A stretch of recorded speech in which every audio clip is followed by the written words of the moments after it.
Hello, I'm Abigail Spanberger, and as the representative for Virginia's 7th District, I am honored to represent a large community of veterans, active duty service members, and their families.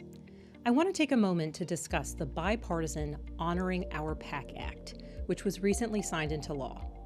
The men and women of our armed forces put their lives and health on the line to protect their fellow Americans.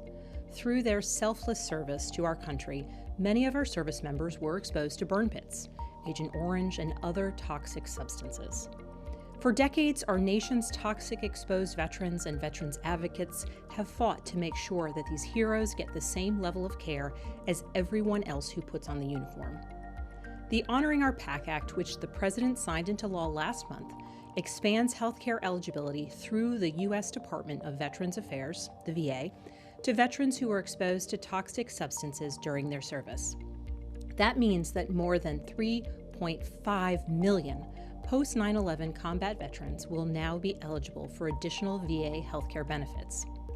The law adds 23 burn pit and toxic exposure-related conditions to the VA's list of presumptive service conditions. That means that if you have any of the conditions on the list, you will no longer have to prove that your service caused that condition. The Honoring Our PACT Act also expands presumptive service conditions related to Agent Orange exposure and improves resources and training offered to toxic exposed veterans.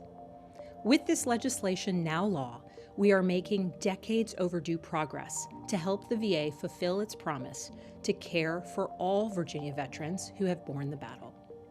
I am proud that this new law also includes my legislation to help get U.S. service members suffering from the long-term impacts of jet fuel exposure the support they need. By requiring the VA to fully understand the health threats associated with jet fuel exposure, this legislation takes steps to make sure that all Virginia veterans receive the VA support and benefits they deserve and earned. Overall, this law makes real progress to provide veterans and their families with the support they are due. Every American service member who accepted the risk and answered the call to serve deserves our appreciation. These men and women sacrificed so much to keep our nation safe, and I'm proud that we are honoring our promises to them.